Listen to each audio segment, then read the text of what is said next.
نحمده ونصلي ونسلم على رسوله الكريم وعلى آله وأصحابه ومن تبعهم إلى يوم الدين.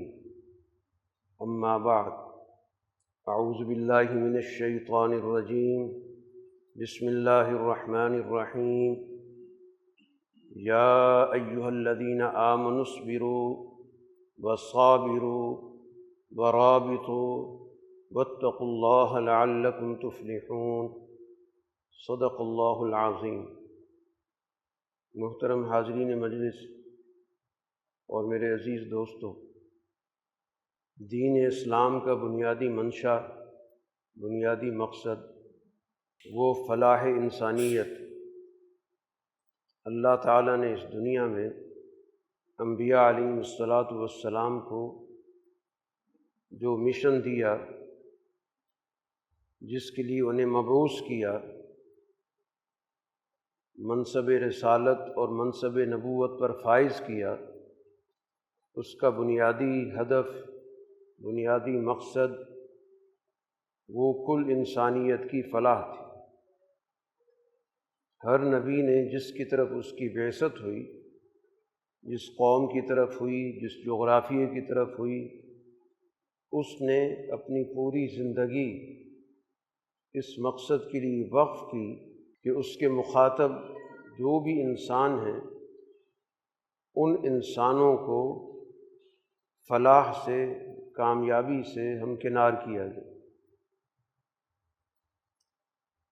اللہ تعالیٰ کا منشا بھی یہی ہے کہ اس نے اس مخلوق کو پیدا اس لیے کیا کہ یہ کامیابی کے ساتھ اپنے مستقبل کی طرف بڑھے، اس دنیا کی کامیابیوں سے بھی ہمکنار ہو، اور یہ کامیابیوں کا سفر اس کی موت کے بعد بھی جاری رہے، اس کی آخرت بھی کامیاب ہو. اسی مقصد کے لیے اللہ نے دنیا میں انبیاء علیہ السلام کے ذریعے کتابیں بھیجیں، شریعتیں بھیجیں. تو ہر آسمانی کتاب کا اور ہر الہامی شریعت کا بنیادی کام ہی یہی تھا کہ انسانوں کو اچھے اور برے کی تمیز دی جائے، ان کو بتایا جائے کہ ان کی کامیابی کے لیے کیا چیزیں ضروری ہیں، اور وہ کون سی چیزیں ہیں، کون سے کام ہیں جن کے ذریعے انہیں ناکامی ہو سکتی ہے.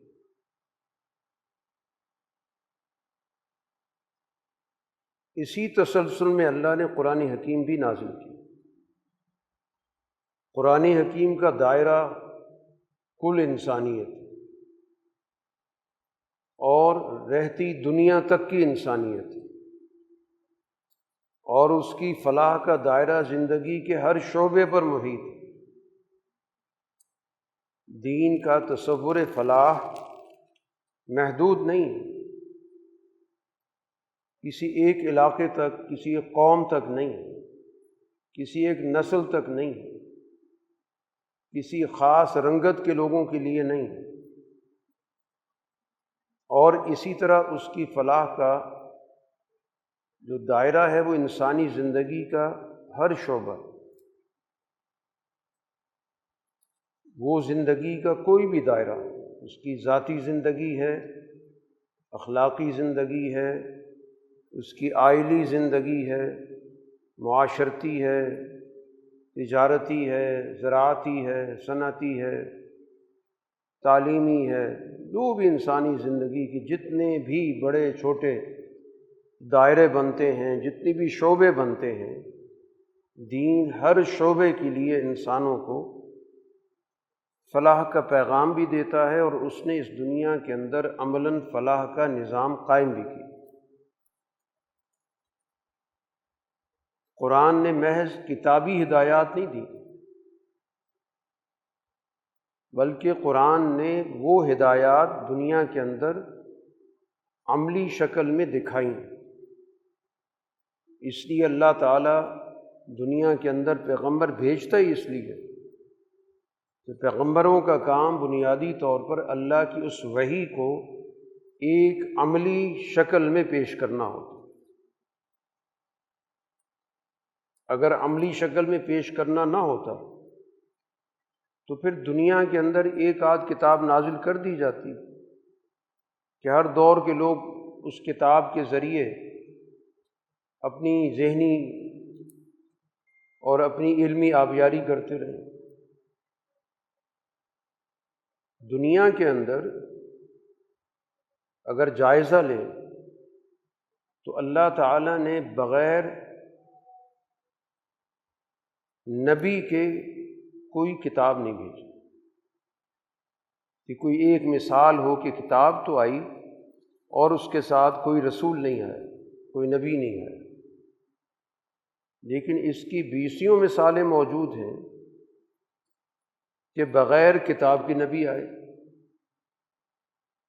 موسیٰ علیہ السلام پہ اللہ نے تورات نازل کی، اور موسیٰ علیہ السلام سے لے کر داؤد علیہ السلام تک جتنے بھی انبیاء آئے ان کے پاس کوئی نئی کتاب نہیں تھی، وہ یہی تورات تھی جس پر عمل درآمد کرانے کے لیے، جس کی وضاحت کے لیے انبیاء مبعوث ہوتے رہے۔ داؤد علیہ السلام سے لے کر عیسیٰ علیہ السلام تک بہت سے نبی آئے، لیکن وہی تورات کا قانون اور زبور کے اندر جو مناجات تھی، اللہ تعالیٰ سے دعائیں تھیں، انہی پر انبیاء لوگوں کی تعلیم، تربیت، اسی پر ان کے اخلاقی تشکیل کرتے رہے، اسی پہ نظام بنتے رہے۔ تو گویا دنیا کے اندر عملی نمونہ اللہ نے ہر دور کے اندر لازمی رکھا، اور یہی چیز قرآن حکیم کے ساتھ ہوئی کہ قرآن حکیم کا جب نزول ہوتا ہے تو یہ نزول جس طرح سوسائٹی، معاشرہ آگے بڑھ رہا ہے، جیسے جیسے تقاضے پیدا ہو رہے ہیں، اس کے مطابق اللہ کی طرف سے رہنمائی نازل ہو رہی ہے۔ یعنی یہ قرآن حکیم مکمل طور پر انسانوں کے پاس کتابی شکل میں نہیں آیا، جس طرح آج ایک کتاب کی شکل میں ہے، مصحف کی شکل میں ہے۔ اللہ نے قرآن حکیم دنیا میں اس طرح پورا کا پورا کتاب کی شکل میں نازل نہیں کیا۔ رسول اللہ صلی اللہ علیہ وسلم کا جتنا دور رسالت ہے، 23 برس کم و بیش، اتنا ہی عرصہ قرآن کے نزول کا بھی، کہ جیسے جیسے سوسائٹی کو، معاشرے کو تعلیم و تربیت کی ضرورت تھی، اس کے مطابق تعلیمات آتی رہیں، تاکہ اللہ تعالیٰ کی طرف سے نازل کردہ کوئی بھی حکم بغیر عمل کے نہ رہے۔ جو ہی آیت نازل ہو اس پر فوراً عمل، اس کے لیے انتظار نہ کرنا پڑے۔ اس لیے جو مدینہ میں آیتیں نازل ہونی تھیں وہ مکہ میں نازل نہیں ہوئی، کیونکہ مکہ مکرمہ میں ان آیات پہ عمل کرنے کے لیے حالات سازگار نہیں تھے، مسلمانوں کے پاس اقتدار، اختیار نہیں تھا، اور مدنی آیات کا تقاضا یہ تھا کہ ان کو نافذ کرو، اس پہ نظام بناؤ، جو خلاف ورزی کرتا ہے اس کو تنبیہ اور سزا دو۔ تو گویا یہ بات واضح ہو رہی ہے کہ قرآن حکیم اس دنیا کے اندر اللہ نے نازل ہی اس مقصد کے لیے کیا کہ اس کی ہر وحی کے ذریعے ایک ایسا پیغام دیا جائے جس پر فوری طور پر وہ معاشرہ اپنی فلاح کے لیے عمل کرنا شروع کر، ایک عملی معاشرہ پیدا، ایک فلاحی معاشرہ پیدا۔ اس فلاحی معاشرے کو پیدا کرنے کے لیے اللہ تعالیٰ نے قرآن کے اندر بہت سی ہدایات نازل کی، اور پھر ان ہدایات کو رسول اللہ صلی اللہ علیہ وسلم کے ذریعے ہمارے سامنے اس کی تشکیل کی کہ اس پہ عمل کیسے ہوگا۔ قرآن حکیم کی آیت جو تلاوت ہوئی، اس میں اللہ تعالیٰ نے ایمان والی جماعت کو مخاطب کیا کہ جو رسول اللہ صلی اللہ علیہ وسلم پر ایمان لا چکی ہے، اس نے طے کر لیا کہ ہم نے اللہ کے رسول کو اپنی زندگی کا محور بنانا ہے، مرکز بنانا ہے، اور ان کی ہدایات کو اپنی زندگی کا نصب العین بنانا ہے۔ تو اس ایمان کے کیا تقاضے؟ اس آیت میں 4 تقاضے بیان کیے گئے۔ سب سے پہلے قرآن حکیم نے جس چیز کا حکم دیا، اصبروا، کہ اپنے اندر اپنے جذبات کو، اپنی خواہشات کو مکمل طور پر قابو پانے کی صلاحیت پیدا کی، کیونکہ اللہ نے اس انسان کو جو پیدا کیا ہے، اس انسان کے اندر 2 متضاد چیزیں رکھی گئی۔ ایک اس انسان کے اندر ایک حیوانیت ہے، بہیمیت ہے۔ جس طرح دنیا کے اندر بہت سارے حیوان ہیں، جانور ہیں، تو جس طرح ان کے تقاضے ہوتے ہیں، جس طرح ان کے اندر ایک اشتعال ہوتا ہے، رد عمل ہوتا ہے، چیزوں کو حاصل کرنے کا ان کے اندر ایک شدید قسم کا جذبہ ہوتا ہے، تو وہ حیوانیت اس انسان کے اندر بھی ہے۔ جس طرح دنیا کے اندر بہت سارے لوگوں نے انسان کا مطالعہ ہی اس نقطہ نظر سے کیا کہ یہ ایک ترقی یافتہ قسم کا حیوان ہے، اور اسی کے مطابق اس کا جائزہ لیا۔ لیکن اس کے اندر اللہ تعالیٰ نے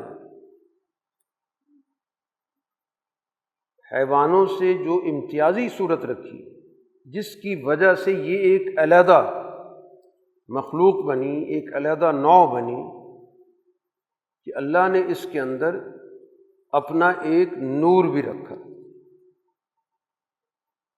اللہ نے اس کے اندر جو روح ڈالی، اس روح کی نسبت اللہ نے اپنی ذات کی طرف کی، وَنَفَخْتُ فِيهِ مِن رُوحِي، کہ میں نے اس کے اندر اپنی سے جو نسبت رکھنے والی روح ہے وہ میں نے اس میں پھونکی، اور یہ وہ چیز ہے جو اس انسان کو اس دنیا کی سب سے زیادہ ممتاز، سب سے زیادہ برتر مخلوق بنا دیتی ہے۔ اگر اس کو آپ صرف حیوانیت کے درجے پہ اس کا جائزہ لیں تو یہ بہت کمزور سا حیوان ہے۔ اس سے کہیں زیادہ طاقتور دنیا کے اندر حیوانات موجود ہیں۔ کسی بھی حوالے سے موازنہ کر کے دیکھیں تو انسان اس کے مقابلے میں ایک کمزور نظر آتا ہے۔ اسی حوالے سے قرآن نے کہا خلق الانسان ضعیفا، کہ اگر اس کا ظاہری ڈھانچہ دیکھیں، اس کے اندر ظاہری صلاحیتیں دیکھیں تو ایک کمزور سی مخلوق ہے حیوانیت کے اعتبار سے۔ اس میں جو طاقت آئی اور جس کے نتیجے میں اس نے تمام مخلوقات پر فضیلت حاصل کی، اور تمام مخلوقات اللہ نے اس کے تابع فرمان کر دی۔ یہ دنیا کی بڑی سے بڑی مخلوق، بڑے سے بڑے حیوان کو تابع کر سکتا ہے۔ تو یہ وہ صلاحیت ہے جس کی وجہ سے اس کو امتیاز ملا۔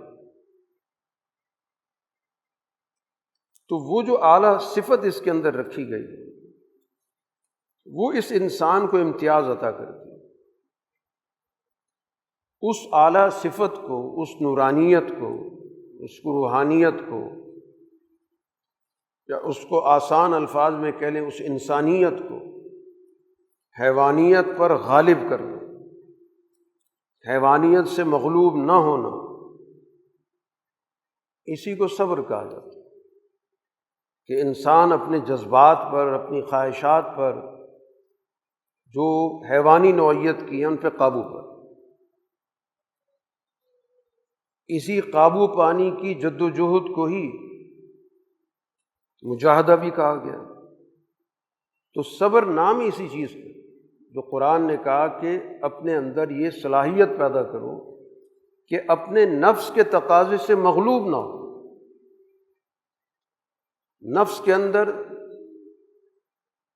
لالچ موجود ہے، حرص موجود ہے، زیادہ سے زیادہ چیزوں کو جمع کرنا، دوسروں سے چھین کے اپنے پاس رکھنا، دوسرے پر اپنا رعب جمانا، تحکم جمانا، ان چیزوں کو ایک ضابطے میں لاؤ۔ یہی ضابطے میں لانا ہی صبر کہلاتا ہے، کہ انسان اپنے آپ پر، اپنی صلاحیتوں پر باقاعدہ حکومت کرے، بجائے اپنے تقاضوں کے مغلوب ہونے کے۔ اللہ نے اس کو جو صلاحیت دی، جس کی وجہ سے یہ انسان ہے، یہ اپنی حیوانیت پر سوار ہو، اس حیوانیت سے یہ کام لے۔ جس طرح ایک انسان اپنی زندگی کے اندر اپنے کام کاج کے لیے اسباب و وسائل رکھتا ہے، ان سے کام لیتا ہے، اور اسی نقطہ نظر سے ہی ان کو رکھتا ہے کہ میں نے ان سے اپنا کام لینا ہے۔ گزشتہ زمانے میں انسان جانوروں کی صورت میں سواری رکھتا تھا، آج اس نے ترقی کر کے سواری کے ذرائع بدل لی، لیکن مقصد تو یہی ہے کہ میں نے اس کو اپنے کام میں لانا ہے، اس کو اپنے کام میں لانے کے لیے جتنی اس کی ضرورت ہے، جتنا اس کا تقاضا، وہ میں نے پورا کرنا، تاکہ یہ صحت مند حالت میں رہے اور میں اس سے کام لے سکوں۔ اور اگر وہی چیز بے قابو ہو جائے تو اسی کا نقصان ہو جاتا ہے۔ آپ سواری کے جانور پہ سوار ہوں اور وہ سرکش ہو جائے تو وہ آپ کی جان کے درپے ہو جائے گا، آپ کو نقصان پہنچائے گا۔ اسی طرح جو آپ نے کوئی گاڑی رکھی ہوئی ہے، وہ بے قابو ہو جائے، اس کا سسٹم آپ کے اختیار سے نکل جائے تو اسی کے نتیجے میں بڑے سے بڑا حادثہ ہو جاتا ہے۔ تو صبر کا بنیادی طور پر مطلب یہی ہوتا ہے کہ اپنے ان تقاضوں کو، جو حیوانی تقاضے ہیں، ان کو ایک دائرے میں رکھا جائے اور ان کو اپنے نقطہ نظر سے، اپنے فیصلے سے ان کو صحیح مقاصد کے لیے استعمال کیا۔ دین کی یہ تعلیم نہیں ہے کہ حیوانی تقاضوں کو مٹا دیا جائے۔ جو سچا دین ہے وہ مٹانے کی دعوت نہیں دیتا، وہ دعوت یہ دیتا ہے کہ ان تقاضوں کو کسی ضابطے میں لے کر آؤ، ان کو اپنے اوپر حاوی ہونے کی بجائے تم ان پر پوری طرح حاوی بنو۔ اور جب انسان اپنے نفس کو اس طرح مہذب بناتا ہے تو وہ پھر اسی نفس سے بڑے سے بڑا کام لیتا ہے۔ دنیا کے اندر جتنی بھی بڑی بڑی شخصیات گزری ہیں، انبیاء علیہ الصلاۃ والسلام، اور اس کے بعد جو بھی کسی بھی شعبے کے اندر اگر آپ ان کی زندگیوں کا مطالعہ کریں تو انہوں نے اپنی اس نفس کی اس خواہش کو اپنے قابو میں لا کر اس سے بڑا کام لیا،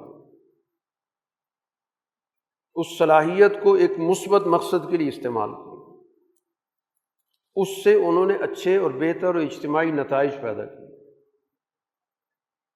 تو اس وجہ سے قرآن حکیم سب سے پہلے جس چیز کا یہاں پہ حکم دیتا ہے کہ اپنے اوپر اس صفت کو غالب کرو، اصبرو، اپنے جذبات کو، اپنی خواہشات کو، اپنے تقاضوں کو اپنے رائے کلی کے تابع کرو، یعنی وہ رائے جو اجتماع کے لیے سوچتی ہے، جو اعلیٰ مقاصد کے لیے سوچتی ہے، جو رضائے الہی کے تابع ہو کے کام کرتی ہے۔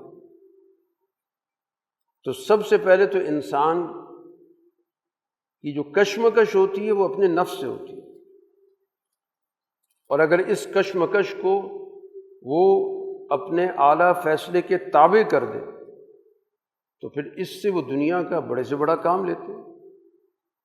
جو رسول اللہ صلی اللہ علیہ وسلم نے مکہ مکرمہ میں جو تعلیم دی، جو تربیت دی، جس پر آپ نے اپنی ایمان والی جماعت کی مکمل طور پہ تشکیل کی، وہ بنیادی طور پر یہی اصول تھے۔ وَاصْبِرْ عَلَىٰ مَا يَقُولُونَ، کہ یہ آپ کے مخالف بہت کچھ کہہ رہے ہیں، پروپیگنڈا کر رہے ہیں، جھوٹ بول رہے ہیں، بہتان باندھ رہے ہیں، آپ کو نامناسب قسم کے القابات دے رہے ہیں، اشتعال پیدا کر رہے ہیں، لیکن آپ نے مکمل طور پر وہ مزاحمت کرنی ہے جس کے نتیجے میں ان کے مقاصد پورے نہ ہوں۔ ان کا مقصد تو اشتعال پیدا کرنا ہے، جھگڑا پیدا کرنا ہے، تنازع پیدا کرنا ہے، فرد کی فرد سے لڑائی پیدا کرنی ہے، قبیلے کے قبیلے سے لڑائی پیدا کرنی ہے۔ یہ تو چاہتے ہیں کہ اعلیٰ مقصد سے نیچے آ کر ہم چھوٹی چھوٹی باتوں میں الجھنا نہیں، بہت ناگوار بات ہے، نامناسب بات ہوگی، طبیعت پہ اس کا بوجھ بھی پڑتا ہے، لیکن حکم دے دیا گیا کہ نہیں، اپنے اندر ایک مزاحمت، ایک استقامت پیدا کرنا۔ اس استقامت سے آپ نے ایک پوری جماعت تشکیل کی۔ وہ جماعت اب اپنے ذاتی اغراض سے بلند و بالا ہو، اس پہ ظلم بھی ہوا، تشدد بھی ہوا، ان کی نظروں کے سامنے ان کے ساتھی شہید بھی ہوئے، لیکن انہوں نے اس اصول پر اپنے آپ کو جمائے رکھا کہ ہمیں اللہ نے حکم دیا ہے کہ تم نے ثابت قدم رہنا، نہ پیچھے ہٹنا ہے، نہ مشتعل ہونا۔ صبر کا بنیادی مقصد مزاحمت ہوتا ہے، حالات کے سامنے ہتھیار ڈالنا نہیں ہوتا، اسی کو صبر کہا گیا۔ بلکہ قرآن نے اس کے بعد جو اگلا حکم دیا وہ تو براہ راست مزاحمت سے تعلق رکھتا ہے۔ صابرو، وہ تمہارے صبر کو بہت آزمانے کی کوشش کریں، تم اس سے کہیں بڑھ کر صبر کا مظاہرہ کریں۔ تو گویا یہ مزاحمت ہے، اور اس مزاحمت کے اندر ہر صورت میں اپنے جذبات پہ قابو پا کر جمے رہنا، پیچھے بھی نہیں ہٹنا، صبر کے ذریعے مقابلہ کرنا، صبر کے ذریعے مزاحمت کرنا۔ دنیا کے اندر مزاحمت کے بارے میں تصور یہی ہے کہ آپ ترکی و ترکی جواب دینا شروع کر دیں۔ اگر ایک نے ڈنڈا اٹھایا ہے، آپ جواب میں اس سے زیادہ کوئی بڑی چیز اٹھا کے میدان میں آ جائیں۔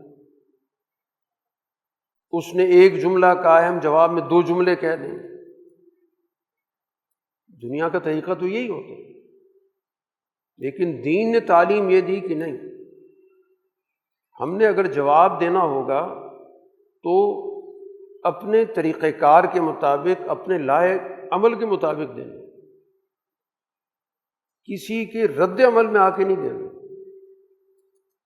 ہم نے دشمن کی حکمت عملی کو سمجھنا، دشمن کا کام کیا ہوتا ہے کہ وہ اشتعال پیدا کرتا ہے، جذبات کو ابھارتا ہے، اور جذبات کو ابھار کر ایسے کام کرواتا ہے جس کے نتیجے میں اس کے لیے ایک وار کرنا آسان ہو جاتا ہے، وہ کھینچ کے اپنے پسندیدہ میدان میں لے آتا ہے اور وہاں پھر کامیاب کارروائی کرتا ہے۔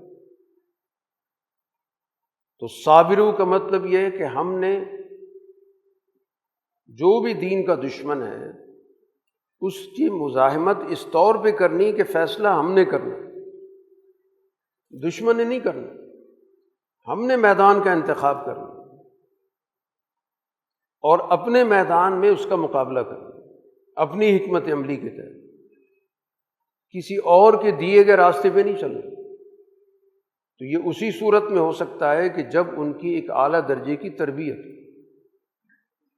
جو عین میدان کے اندر اپنے بڑھتے ہوئے وار کو روکنے کی صلاحیت رکھتے ہیں، اتنا ان کا اپنے جذبات پہ قابو ہو کہ عین میدان کا معرکہ ہے، دشمن سامنے ہے، جنگ ہو رہی ہے، اور اس دوران بھی اگر ان کو کہا جاتا ہے کہ یہ اٹھا ہوا جو ہاتھ ہے، تمہارے ہاتھ میں تلوار ہے، اس کو یہیں روک دو، وہ ہاتھ وہیں رک جائے گا۔ یہ نہیں فیصلہ کرے گا کہ پہلے اس تلوار کو چلا تو لوں پھر بعد میں دیکھوں۔ یہ تربیت ہوتی ہے۔ تو رسول اللہ صلی اللہ علیہ وسلم نے جو جماعت تیار کی، اس کے اندر آپ کو یہ تربیت نظر آئے گی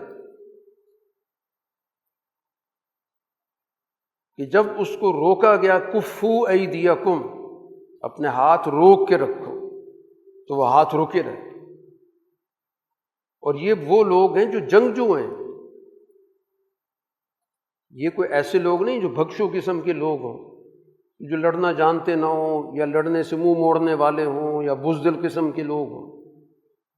یہ وہ لوگ ہیں جن کی پچھلی تاریخ جنگوں کی ہے، اور چھوٹی چھوٹی باتوں پہ جنگوں کی، جو اپنے ناک پہ مکھی نہیں بیٹھنے دیتے تھے، لڑتے تھے، جھگڑتے تھے، اور اس کے لیے کئی کئی مہینے جنگ کی حالت میں رہتے تھے، اپنے قریبی عزیزوں کی قربانیاں دے دیتے تھے۔ لیکن اس کے بعد رسول اللہ صلی اللہ علیہ وسلم کی جب تربیت میں آئے تو مکہ مکرمہ کے اندر کوئی دنگا نہیں ہوا، کسی بھی جگہ پہ کوئی ایسی کیفیت ہی نہیں پیدا ہوئی کہ مسلمان کسی جگہ پہ اکٹھے ہو گئے ہوں گے، جمع ہو گئے ہوں، اور وہاں پہ جا کے کسی پہ دعویٰ بولا ہو یا کسی کے حملے کا جواب دیا ہو۔ تو وہی جو قرآن نے ان سے کہا تھا کہ اصبروا وصابروا، کہ اپنے نظریات پر، اپنے عقائد پر سمجھوتا بھی نہیں کرنا، کھڑے رہے، ان کی کسی بات کو تسلیم نہیں کیا، لاکھ کوشش کرتے رہے، ترغیبات دیتے رہے، خوف زدہ کرتے رہے، لیکن اپنی جگہ پہ جمے رہے، کھڑے رہے۔ لیکن اس کے ساتھ ساتھ انہوں نے کبھی بھی رسول اللہ صلی اللہ علیہ وسلم کی تربیت سے ماورا ہو کر کوئی اقدام نہیں کیا کہ جذبات مشتعل ہو گئے ہوں، ہاتھ بے قابو ہو گیا ہو، ایسا کوئی واقعہ نہیں ہوتا۔ تو در حقیقت تربیت اسی چیز کو کہا جاتا ہے کہ ایسی مزاحمت کی سوچ کہ جس میں ایک انسان اپنے فیصلے خود کرنے کی صلاحیت پیدا کرے، اشتعال سے ماورا ہو کے، چاہے دشمن جتنا بھی اس کو کوشش کرے کہ یہ مشتعل ہو جائے، اسی کو قرآن نے کہا صابر ہو، اس سے بڑھ کے اپنے اندر مزاحمت صبر کے ساتھ پیدا کرے۔ مقابلہ کرنا ہے، لیکن اس مقابلے میں سب سے بڑا ہتھیار یہ ہوگا کہ تمہارے جذبات تمہارے کنٹرول میں۔ جب ایسی جماعت تیار ہوتی ہے اور پھر جب اس کو میدان جنگ میں اتارا جاتا ہے، جیسے مدینہ میں اتارا گیا، تو اس کا کیا ہوا کام وہ در حقیقت قتال اور جہاد ہوتا ہے۔ ہر بات پہ لڑنا جہاد نہیں ہوتا، ہر بات پہ مشتعل ہو جانا جہاد نہیں ہوتا۔ میدان بدر کا جہاد، اس کے پیچھے 15 سال کی تربیت ہے۔ یہ وہ جماعت ہے کہ جو اب اپنی ذات کے لیے نہیں لڑ رہی۔ اگر کسی سے انتقام لینا ہوتا تو انتقام کے مکہ میں بہت سارے موقع موجود تھے، لے سکتے تھے، ان کی اپنی قبائلی عصبیتیں موجود تھیں، خود بھی بہادر لوگ تھے، جواب دے سکتے تھے، لیکن جواب نہیں دیا۔ اب گویا وہ اللہ تعالیٰ کی فوج بن گئی جو اللہ کی منشا سے جنگ کرتی ہے، اللہ کی منشا سے صلح کرتی ہے۔ وہ اپنی ذات کے انتقام سے باہر نکل چکی ہے، وہ اپنے خواہش نفس سے بالا تر ہو گئی۔ تو یہ تربیت یافتہ جماعت کہلاتی ہے، اور اسی کی بنیاد پر معاشروں کی تربیت، معاشروں کا نظام، معاشروں کی تشکیل ہوتی ہے۔ اسی چیز کو آج کی جدید زبان کے اندر عدم تشدد کی حکمت عملی کہا جاتا ہے کہ آج جو دین کا دشمن ہے وہ مسلمانوں کے اندر اشتعال پیدا کرتا ہے، جنگ کی فضا پیدا کرتا ہے، اس کو جہاد کا عنوان دیتا ہے، اور جو دین کی صحیح سمجھ رکھنے والے اہل حق ہوتے ہیں وہ دشمن کی چال کو سمجھتے ہیں کہ دشمن اشتعال پیدا کر کے وہ معاشرے کے اندر انارکی پیدا کرنا چاہتے ہیں، وہ ایک صحیح فکر کو لوگوں کی نظروں سے اوجھل کرنا چاہتا ہے۔ اس کے لیے ضروری ہے کہ دشمن کی چال پہ نظر رکھی جائے۔ اس بر صغیر کے اندر جب انگریز کا غلبہ ہو گیا، اس نے قبضہ کر لیا، غلام بنا لیا، تو اس کے بعد اس کے مقابلے کی باقاعدہ حکمت عملی سوچی گئی، ہر چیز پر اس کا تسلط قائم ہو گیا، طاقت اس کے پاس تھی، دنیا کا عروج اس کے ہاتھ میں تھا، اور اس کے مقابلے پر مسلمانوں کی طاقت یا یہاں کے مقامی آبادی کی طاقت منتشر تھی، اس لیے وہ غالب آ گیا۔ تو اب اس کے غلبے کو کچھ لوگوں نے تو قبول کر لیا کہ یہی حالات کا تقاضا ہے، مان لو، اطاعت کرو، تسلیم کر لو، اس کے سامنے، اس کے قوانین کے سامنے اپنے آپ کو جھکا دو، تو ایک تو اطاعت گزار طبقہ پیدا ہو جس نے صرف زبانی اور عملی اطاعت کی بلکہ اس کے لیے دلائل بھی دینے شروع کر دیے۔ لیکن ایک ایسی جماعت تھی کہ جنہوں نے اس غلامی کو قبول نہیں کیا، اس کے خلاف انہوں نے باقاعدہ جدوجہد کی، جو بھی اس وقت کے حالات تھے اس کے مطابق انہیں حکمت عملی بنی، اس کے لیے طریقہ کار وضع کی، اسی کے مطابق انہوں نے تعلیم و تربیت کا نظام بھی بنایا۔ اس تعلیم و تربیت کا بنیادی مقصد دینی شعور پیدا کر کے ان کے اندر غلامی کے خلاف مزاحمت پیدا کرنا تھی، اس کا بنیادی مقصد یہ تھا، تعلیم برائے تعلیم نہیں، تعلیم جس کے ذریعے ہم اپنے دین کے غلبے کے لیے کوئی حکمت عملی بنا سکیں، کوئی سوچ بنا سکیں، یا کم سے کم ہمارا جو ذہن ہے وہ تو مغلوب نہ ہو، وہ تو غلامی کے ساتھ صلح نہ کر لے، وہ تو حالات کے جبر کے تحت اطاعت کی طرف نہ چلا جائے۔ اپنے ذہنوں کو آزاد کرنے کے لیے یہ تعلیم و تربیت کا ایک نظام قائم ہو، اور پھر اس کی ایک تاریخ ہے، اس نے بہت ساری مزاحمتیں کی، بہت ساری تدابیر اختیار کی۔ تو اس ساری مزاحمت میں جو بنیادی بات تھی کہ یہ دیکھا جائے کہ جو مسلمانوں کے دینی غلبے کا جو دشمن ہے، جو بھی اس وقت کی عالمی طاقت ہے، جو اس وقت کا برٹش استعمار جس کو کہا جاتا ہے، برٹش سامراج جس کو کہا جاتا ہے، اس کی چال کو سمجھا جائے اور اس کے مطابق اپنی حکمت عملی بنائی کہ وہ کیا داؤ پیچ چل رہا ہے، کیا طریقہ کار اختیار کر رہا ہے۔ یہ فہم ہونا بڑا ضروری ہے کہ جس میدان میں آپ کھڑے ہیں اور آپ سمجھتے ہیں کہ آپ کے مقابلے پر آپ کے دین کا، آپ کی تہذیب کا، آپ کے نظام کا ایک دشمن نظام موجود ہے جس نے آپ کے پورے نظام کو تباہ کیا،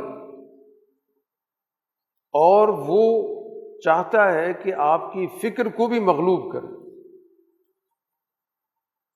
مستقبل کے حوالے سے ایسے ذہن بنا دے کہ جو ہمیشہ اطاعت والے، ہمیشہ تابع ہوں۔ اب جو بھی اس کی حکمت عملی اس پہ نظر رکھنا، یہ دین کا عصری تقاضا ہوتا ہے کہ ہر دور کے تقاضے کو سمجھا جائے، اور خاص طور پر جو دین کی مخالف قوت ہے، وہ جو چال چل رہی اس کو سمجھا جائے، تاکہ آپ اس کے مطابق اپنی حکمت عملی بنائیں۔ چنانچہ ایک دور وہ کہ جب ہماری دنیا کے اندر خلافت عثمانیہ کا ایک وجود تھا، اس کا ایک نظام تھا، تو اس وقت یہ کہ حکمت عملی بنی کہ ہم خلافت عثمانیہ کی طاقت کو مضبوط کریں یا اس کی طاقت سے استفادہ کریں، اور اس کے ذریعے ہم اپنے ملک کی آزادی کی کوئی تدبیر اختیار کریں۔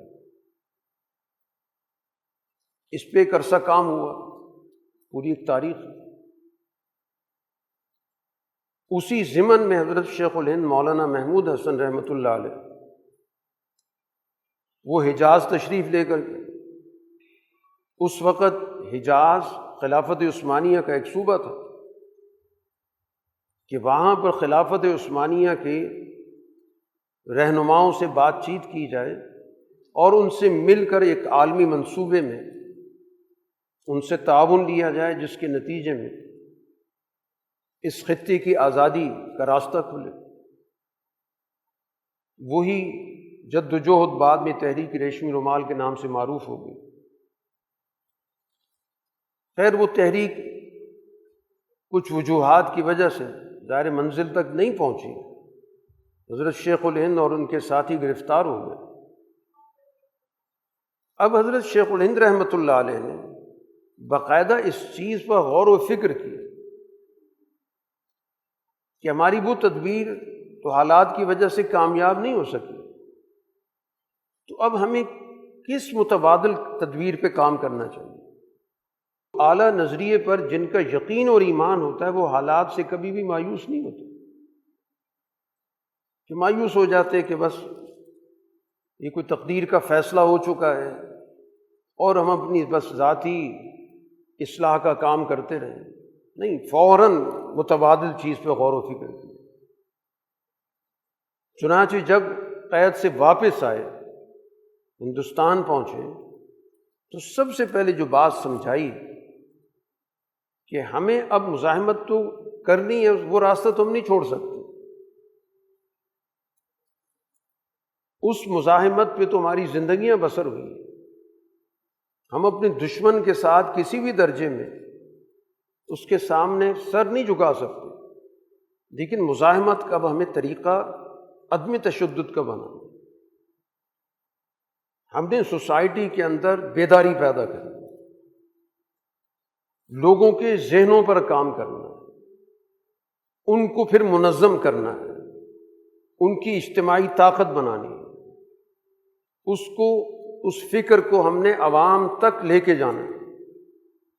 تو عدم تشدد کی حکمت عملی باقاعدہ متعارف کرائی گئی کہ دشمن چاہتا ہے کہ تشدد کر کے لوگوں میں جوابی تشدد پیدا کیا جائے، اور جب جوابی تشدد ہوتا ہے تو ظاہر جس کے ہاتھ میں سسٹم ہے، نظام ہے، طاقت ہے، اسلحہ ہے، غالب تو وہ آتا ہے۔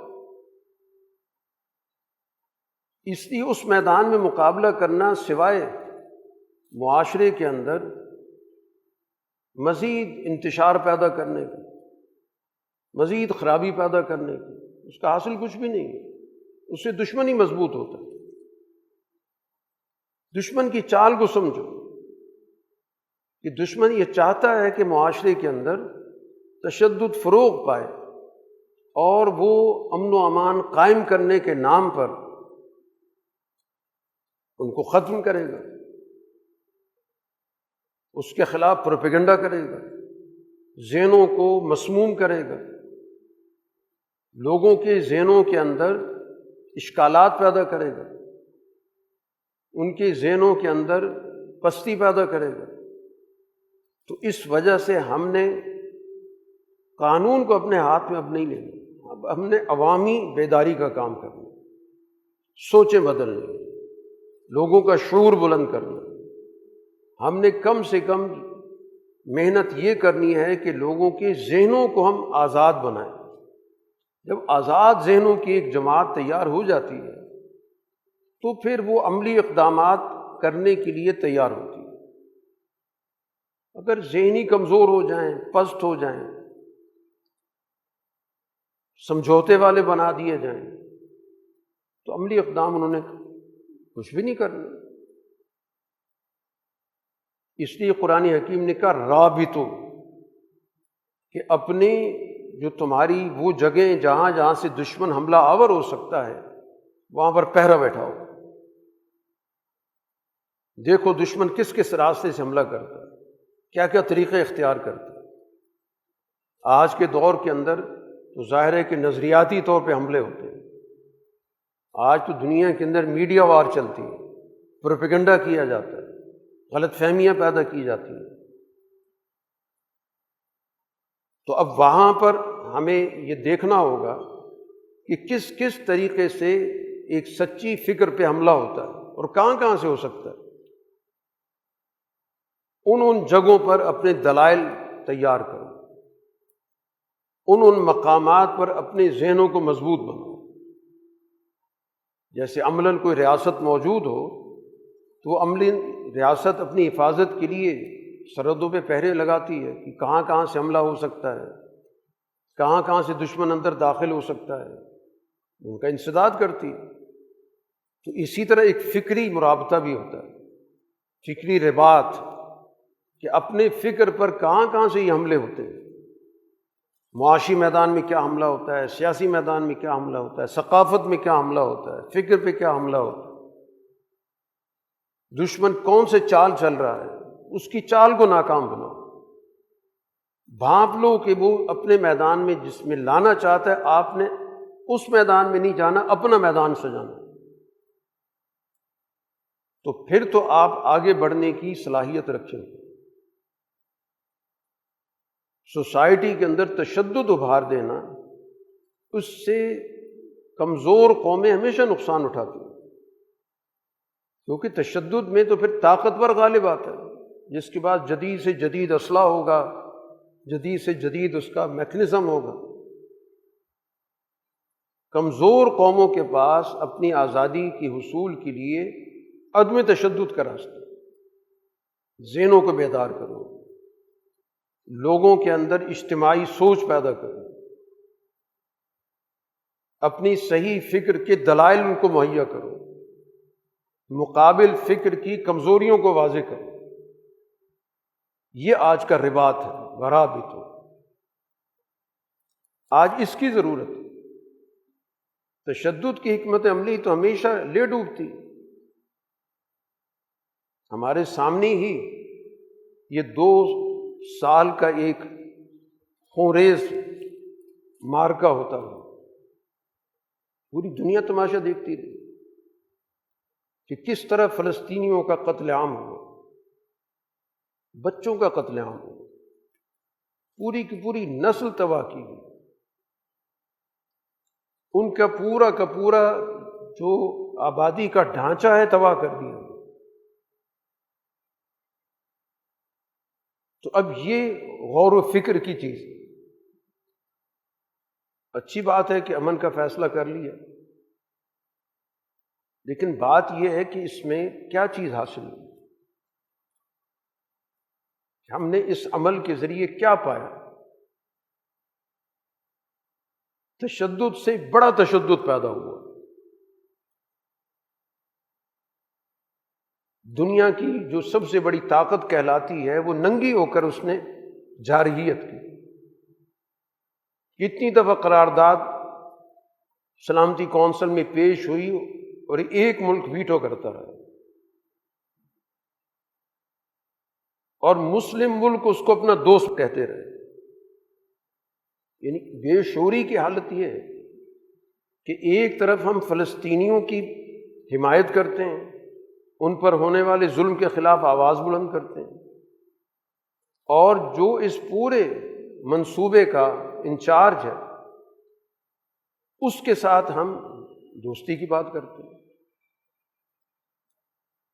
تو اس بے شعوری کے عالم میں ان فلسطینیوں کی کیا مدد ہو سکتی؟ اس لیے آج کی سب سے بڑی ضرورت یہی ہے کہ دشمن یہ چاہتا ہے کہ مسلم ملکوں میں، معاشروں کے اندر تشدد کو فروغ دیا جائے، تشدد کی فضا پیدا کی جائے، جذباتیت پیدا کی جائے، ان کو سوچنے سمجھنے کی صلاحیت سے محروم کر دیا جائے۔ تو آج سب سے بڑی ضرورت اسی چیز کی ہے کہ دشمن کے خلاف مزاحمت کی سوچ عقل و شعور کی بنیاد پر ہو، عدم تشدد کی بنیاد پر ہو، اجتماعیت کی بنیاد پر ہو، نظم و ضبط کی بنیاد پر ہو، مستقبل کے تقاضوں کو سمجھنے کی بنیاد پر ہو۔ جب تک اس طرح کا ذہن سوسائٹی کے اندر تیار نہیں ہوگا، اس پہ کام نہیں کیا جائے گا، تو ظاہر ہے کہ اسی طرح دشمن استعمال کرتا رہے گا، کبھی کوئی مسئلہ پیدا کرے گا، کبھی کوئی مسئلہ پیدا کرے گا، اور ہم جذباتی ہو کر کبھی ایک کے پیچھے کبھی دوسرے کے پیچھے، اور اس کے ذریعے دشمن کی حکمت عملی کو ایندھن ملتا رہے گا۔ وہ اپنا پروپیگنڈا کرے گا، دیکھیں تشدد کرنے والے ہیں، انتہا پسند ہیں، لڑنے والے ہیں، خون خرابہ کرنے والے ہیں۔ تو دشمن کی حکمت عملی کو سمجھنے کی ضرورت ہے۔ طاقت کا استعمال تو وہاں پر ہوتا ہے جب آپ اس طاقت کے نتائج سمیٹ سکتے ہیں۔ اگر اس طاقت کے استعمال کے نتیجے میں مخالف طاقت اس سے بڑھ کر اپنے وسائل استعمال کر کے آپ کا تیا پانچا کر دیتی ہے، تو یہ تو کوئی عقل کی بات نہیں۔ رسول اللہ صلی اللہ علیہ وسلم کی سیرت سے سیکھنے کی ضرورت ہے کہ جس موقع پر جنگ کی ضرورت تھی آپ نے جنگ کی، جہاں دفاع کی ضرورت تھی دفاع کی حکمت عملی بنائی، جہاں اقدام کی ضرورت تھی اس کے مطابق پلان کیا۔ جب یہ محسوس ہوا کہ جنگ سے نقصان ہو سکتا ہے، صلح کی حکمت عملی اختیار کی۔ اس جماعت نے جس نے اپنے آپ کو جنگ کے لیے تیار کر لیا تھا، صلح حدیبیہ کے موقع پر بیعت ہو گئی۔ بیعت کا مطلب یہ تھا کہ ہم ہر صورت میں میدان جنگ میں اتریں گے، اپنی جان دے دیں گے۔ اس تیار شدہ جماعت کو جو اپنی موت کے لیے تیار ہو چکی تھی، اس کو رسول اللہ صلی اللہ علیہ وسلم صلح کی طرف لے آتے۔ یہ رسول اللہ صلی اللہ علیہ وسلم کی تربیت ہے کہ ایک آدمی بھی اس فیصلے کے خلاف اپنی زبان نہیں کھولتا۔ طبی طور پر طبیعتوں میں بوجھ ضرور پڑا، تو غیر اختیاری چیز تھی، لیکن اپنے اختیار سے نہ کسی نے کوئی بات کی، نہ کوئی سوال اٹھایا۔ اور یہ دنیا کے اندر وہ صلح ہے جس کو اللہ تعالیٰ نے کہا کہ یہ تو بہت بڑی فتح ہے کہ رسول اللہ صلی اللہ علیہ وسلم کے پاس اب ایک ایسی جماعت تیار ہو گئی ہے کہ جو اپنے اوپر اتنا کنٹرول رکھتی ہے کہ جب اس کی اجتماعی قیادت صلح کا فیصلہ کر لیتی ہے تو وہ اس سے ذرہ برابر بھی انحراف نہیں کرتی، اس پہ عمل کرتی۔ تو آج یہ پسے ہوئے معاشروں کے اندر اسی عدم تشدد کی حکمت عملی پر کام کرنے کی ضرورت ہے، اور ہمارے مسلم معاشروں کو تشدد کی طرف لایا گیا۔ آج جو پاکستان اور افغانستان کے اندر تشدد کی فضا موجود ہے، آج ہم اس کے خلاف اقدامات کر رہے ہیں۔ ہم نے اس کو عنوان بھی دیکھ کر اس پر ذہن سازی بھی کر رہے ہیں کہ یہ فتنۃ الخوارج ہے۔ یقیناً جو بھی معاشرے کے اندر بدامنی پیدا کرتا ہے اس کا کوئی استحقاق نہیں ہے کہ سوسائٹی کے اندر اس کی حوصلہ افزائی کی جائے، لیکن یہ ساری چیزیں کہاں سے پیدا ہوئی؟ اس کے لیے کس نے پورا گراؤنڈ تیار کیا؟ یہ خوارج کی سوچ کہاں سے پیدا ہوئی؟ اس سوسائٹی کو تشدد کی طرف کون لے کے آیا؟ اس کی جڑیں تلاش کرنے کی ضرورت ہے، اور وہاں سے اس کے علاج کی ضرورت ہے۔ ہم نے سن 80 سے لے کر یہ ساری آبیاری کی، سوسائٹی کے اندر ہم نے تشدد کو فروغ دیا جہاد کے نام پر، اس کے لیے پوری کی پوری ذہن سازی ہوئی، اس کے لیے تبلیغ کی گئی، وعظ کیے گئے، صحافت استعمال کی گئی، مجلات نکالے گئے، اجتماعات کیے گئے، مساجد و مدارس کے اندر باقاعدہ مہم چلائی گئی، وہاں سے نوجوانوں کی ذہن سازی کر کر کے ان کو بارڈر پہ پہنچایا گیا۔ اس کے وہ نتائج ہیں جو آج ہمارے سامنے آ رہے ہیں۔ آج ہم ان نتائج سے خائف ہو گئے، اب ہمیں پتہ چل رہا ہے کہ کتنی بڑی ہم نے حماقت کی تھی۔ اب اس سے ہر آدمی برات کا اظہار کر رہا ہے کہ ہمارا اس سے کوئی تعلق نہیں۔ بات یہ ہے کہ اس سے بھی برات کریں کہ جس سے یہ چیزیں پیدا ہوئی ہیں۔ یہ خارجی فتنہ کہاں سے پیدا ہوا کہ جب اس جنگ کے عمل کو ہم نے پرائیویٹائز کی، حالانکہ جنگ ہمیشہ اسٹیٹ کا شعبہ ہوتا ہے، یہ افراد کا، یہ گروپوں کا شعبہ نہیں ہوتا کہ ہر ایک جو ہے وہ جہاد کا عمل کے نام سے شروع کر دیں، گروپ بنانے شروع کر دیں۔ کتنے گروپ بنے اور باقاعدہ یہاں پر نوجوانوں کو جمع کر کر کے لے جایا گیا، علل اعلان اس کے لیے چندے کیے گئے۔ یہ ساری کی ساری حکمت عملی جو گزشتہ 40-45 سال کی حکمت عملی ہے، آج ہمیں اس کا سامنا کرنا پڑا۔ اب ہم اس کو طاقت سے نمٹنے کی کوشش کر رہے ہیں اور اس کے نتیجے میں نقصانات بھی اٹھا رہے ہیں۔ تو اس موضوع پر بات کرنے کے لیے ضروری ہے کہ ہم اس کا پورا پس منظر بھی سامنے رکھیں، ہم اس پس منظر کی تائید کریں اور اس کے نتائج سے اختلاف کریں۔ تو اس سے کیا ذہن سازی ہوگی، کیا سوچ پیدا ہوگی کہ معاشرے کے اندر یہ تشدد کی فضا جہاد کے نام سے کب سے پیدا کی گئی، اس کے اندر کس کس نے حصہ ڈالا ہے اور اس کے نتیجے میں ہم نے کیا کیا نقصانات اٹھائے۔ اس میں ہماری سیاسی مذہبی جماعتوں کا کیا کیا کردار رہا ہے۔ اس ماحول کے اندر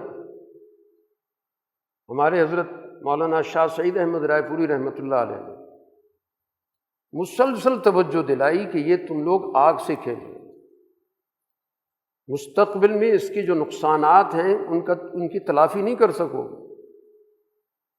پروپیگنڈا شروع کر دیا کہ جہاد کے مخالف ہو گئے۔ جہاد تو ایک مقدس چیز کا نام ہے، اس کا پورا دستور ہے، نظام ہے۔ جہاد وہ ہے جو رسول اللہ صلی اللہ علیہ وسلم نے جس طریقے سے کیا، جس کو آپ جہاد کہہ رہے ہیں کہ میدان جنگ میں اسلحہ استعمال کیا جائے، دشمن سے لڑا جائے۔ تو رسول اللہ صلی اللہ علیہ وسلم کیا مکہ میں لڑے؟ آپ نے باقاعدہ پہلے اپنا ایک سسٹم بنایا، مدینہ آئے، ایک نظام بنایا، اور پھر اس کے بعد جب اس نظام پہ حملہ ہوا اس کا آپ نے جواب دیا۔ پہلے دفاعی جنگ ہوتی رہی، پھر بعد میں اقدامی ہوئی۔ سیرت کا تو مطالعہ کریں، اس مطالعے سے ماوراء ہو کر ہم نے ایک عالمی حکمت عملی کا حصہ بن کے کام کیا، اور آج اس کے نتائج سے ہمارا پورا ملک وہ خون خون ہے۔ نوجوانوں کی لاشیں آ رہی ہیں۔ تو یہ خارجی فتنہ جہاں سے پیدا کیا گیا یا ہوا، اس سے جب تک اعلان لا تعلقی نہیں کیا جائے گا تو ظاہر بات ہے کہ ہم اوپر کی فصل کاٹتے بھی رہیں، جڑیں تو موجود ہیں، ان جڑوں کو نکالنا ضروری ہے۔ سیرت کا ایک سچا اور صحیح پیغام، اس پر حکمت عملی بنانے کی ضرورت ہے۔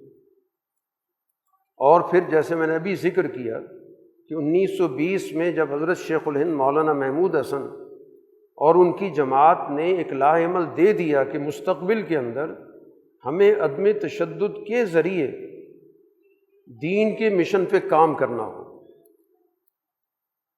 حالانکہ اس وقت انگریز موجود ہے، انگریز کے مظالم کی پوری داستان موجود ہے، اور خود حضرت شیخ الہند کے ساتھ جو بھی دشمن کا طرز عمل تھا وہ بھی ریکارڈ پہ ہے۔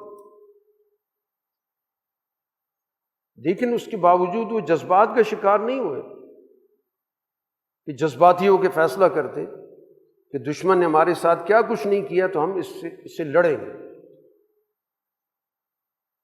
ہاں، لڑنے کا فیصلہ کیا، لیکن حکمت عملی کے میدان میں، شعور کے میدان میں، سیاسی طریقے سے، تنظیمی بنیادوں پر، شعوری بنیادوں پر لوگوں کے اندر بیداری پیدا کر کے ان کو منظم کرنے کی سوچ کی بنیاد پر۔ طریقہ کار تو یہی ہے۔ تو آج اسی فکر کو آگے بڑھانے کی ضرورت ہے۔ اسی فکر پر تعلیم و تربیت کے لیے حضرت شاہ سعید احمد رائے پوری رحمۃ اللہ علیہ نے جد و جہد کی۔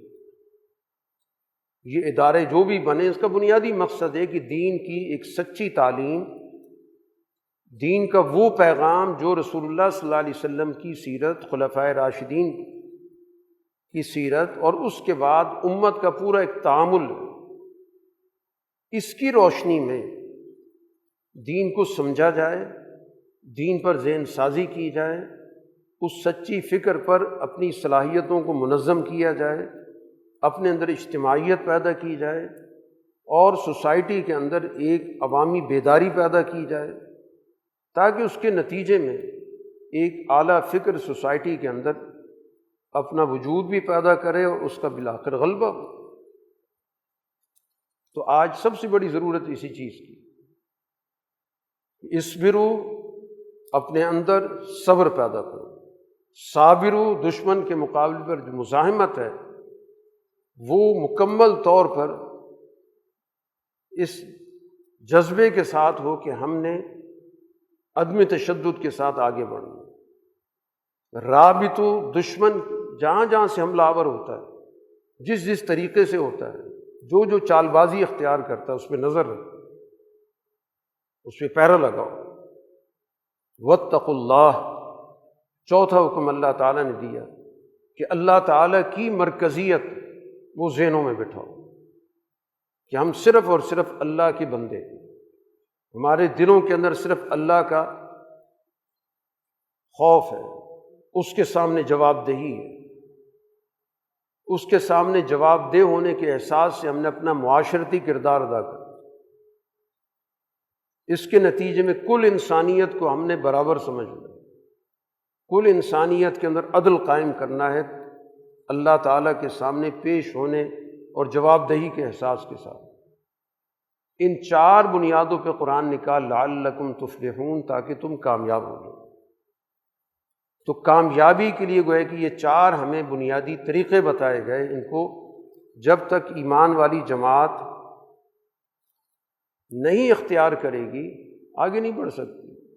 اور انہی چار طریقوں پر جب ایمان والی جماعت منظم ہوئی تو اس نے دنیا کے اندر اپنا نظام بھی قائم کیا، اپنا معاشرہ بھی قائم کیا۔